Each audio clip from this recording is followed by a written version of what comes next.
ಕಾಂಗ್ರೆಸ್ನ ರೆಬಲ್ ನಾಯಕ ವಿಧಾನ ಪರಿಷತ್ ಸದಸ್ಯ ಬಿಕೆ ಹರಿಪ್ರಸಾದ್ ಅವರನ್ನ ಭೇಟಿಯಾಗಿ ಅಚ್ಚರಿ ಮೂಡಿಸಿಬಿಟ್ಟಿದ್ದಾರೆ. ಜೆಡಿಎಸ್ನಿಂದ ಕಾಂಗ್ರೆಸ್ ಸೇರ್ಪಡೆ ಸಂದರ್ಭದಲ್ಲಿ ಬೆಂಬಲ ಸಿಕ್ಕಿರಲಿಲ್ಲ ಎಂಬ ಕೋಪದಲ್ಲೇ 2 ದಶಕಗಳ ಕಾಲ ಸಿದ್ದರಾಮಯ್ಯ ಅಂತರವನ್ನು ಕಾಯ್ದುಕೊಂಡಿದ್ರು. ಹಾಗಾದರೆ ಬಿಕೆ ಹರಿಪ್ರಸಾದ್ ಸಿದ್ದರಾಮಯ್ಯನವರ ಈ ಭೇಟಿಯ ಯಾವ ಗುಟ್ಟಿದೆ? ಈ ಸ್ಟೋರಿ ನೋಡಿ.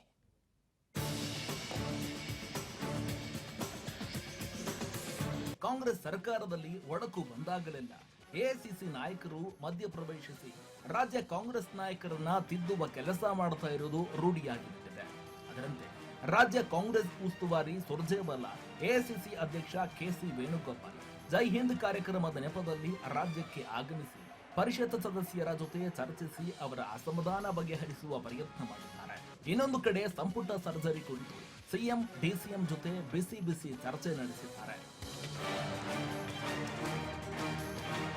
ಹೌದು, ಪರಿಷತ್ ಸದಸ್ಯರ ದೂರು ಕೇಳಿದ ಎಐಸಿಸಿ ನಾಯಕರು ಇದರ ಬಗ್ಗೆ ಸಿಎಂ ಜೊತೆ ಚರ್ಚಿಸಿ ಪರಿಷತ್ ಸದಸ್ಯರನ್ನ ವಿಶ್ವಾಸಕ್ಕೆ ತೆಗೆದುಕೊಳ್ಳಿ ಎಂದು ಸೂಚನೆ ಕೊಟ್ಟಿದ್ದಾರೆ. ಈ ಬೆನ್ನಲ್ಲೇ ಬೆಳಗ್ಗೆ ಪರಿಷತ್ ಸದಸ್ಯರಾದ ಬಿಕೆ ಹರಿಪ್ರಸಾದ್ರನ್ನ ಭೇಟಿ ಮಾಡಿ 1 to 1 ಚರ್ಚೆ ನಡೆಸಿದ್ದಾರೆ. ಸರ್ಕಾರ ನಡೆಸಬೇಕಾದ್ರೆ ಎಲ್ಲರ ಸಹಕಾರವು ಅತ್ಯಗತ್ಯ. ತಮಗೆ ಸಭಾಪತಿ ಅಥವಾ ಸಚಿವ ಸ್ಥಾನ ಕೊಡುತ್ತೇವೆ. ಸರ್ಕಾರದಲ್ಲಿ ಒಗ್ಗಟ್ಟು ಮುಖ್ಯ ಎಂದು ಸಿಎಂ ಬಿಕೆ ಹರಿಪ್ರಸಾದ್ರನ್ನ ವಿಶ್ವಾಸಕ್ಕೆ ತೆಗೆದುಕೊಳ್ಳುವ ಮೂಲಕ ಡಿಸಿಎಂ ಡಿಕೆಶಿ ಬಣದಲ್ಲಿ ಗುರುತಿಸಿಕೊಂಡಿದ್ದ ಬಿಕೆಎಚ್ನ ತಮ್ಮ ಕಡೆ ಎಳೆಯುವ ಪ್ರಯತ್ನ ಮಾಡಿದ್ದಾರೆ. ಬರ್ತೀನಿ ಅಂತ ಹೇಳಿದ್ದೆ, ಹಾಗಾಗಿ ಇವತ್ತು ಅರೇಂಜ್ ಮಾಡಿದ್ರು ಬ್ರೇಕ್ಫಾಸ್ಟು ಬಂದಿದ್ದೆ. ಈ ಚರ್ಚೆ ಎಲ್ಲ ಜನರಲ್ ಆಗಿ ಚರ್ಚೆ ಮಾಡಿದ್ದೀವಿ.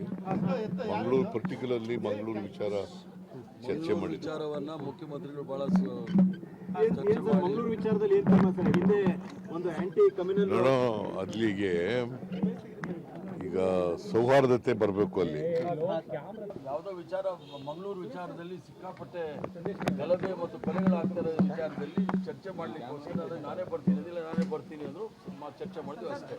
ಅದು ನಿಮ್ಮ ಅನಿಸಿಕೆಗಳು, ನೀವೇನು ಬೇಕಾದ್ರೂ ಅನ್ಕೊಳ್ಬಹುದು, ಅದಕ್ಕೆ ನಾನೇನು ಹೇಳಲಿಕ್ಕೆ ಆಗೋದಿಲ್ಲ. ಕೇವಲ ಮಂಗಳೂರಿನಲ್ಲಿ ಕರಾವಳಿಯಲ್ಲಿ ಯಾವ ರೀತಿ ಶಾಂತಿ ನೆಲೆಸಬೇಕು ಅನ್ನೋದಕ್ಕೆ ಕೆಲವು ವಿಚಾರಗಳನ್ನ ಮಾತಾಡಿದ್ವಿ, ಬಾಕಿ ಏನು ವಿಚಾರ ಇಲ್ಲ. ಒಟ್ಟಲ್ಲಿ ಗ್ಯಾರಂಟಿ ಸರ್ಕಾರದ 2 ವರ್ಷ ಪೂರೈಸಿದ ಸಂದರ್ಭದಲ್ಲಿದೆ. ಇತ್ತ ಪಕ್ಷದಲ್ಲಿ ಸರ್ಕಾರದಲ್ಲಿ ಆಂತರಿಕ ಕಲಹಗಳು ಉಲ್ಬಣ ಆಗುತ್ತದೆ. ಎಲ್ಲವನ್ನ ಹೈಕಮಾಂಡ್ ಬಗೆಹರಿಸುವ ಪ್ರಯತ್ನ ಮಾಡ್ತಾ ಇದ್ದು ಅದು ಯಾವ ಹಂತಕ್ಕೆ ತಲುಪುತ್ತು ಅನ್ನೋದನ್ನ ಕಾದು ನೋಡಬೇಕಿದೆ. ಕ್ಯಾಮರಾ ಪರ್ಸನ್ ಶಂಕರ್ ಜೊತೆ Basavaraj Huggara, political bureau, Raj news Kannada, Bengaluru.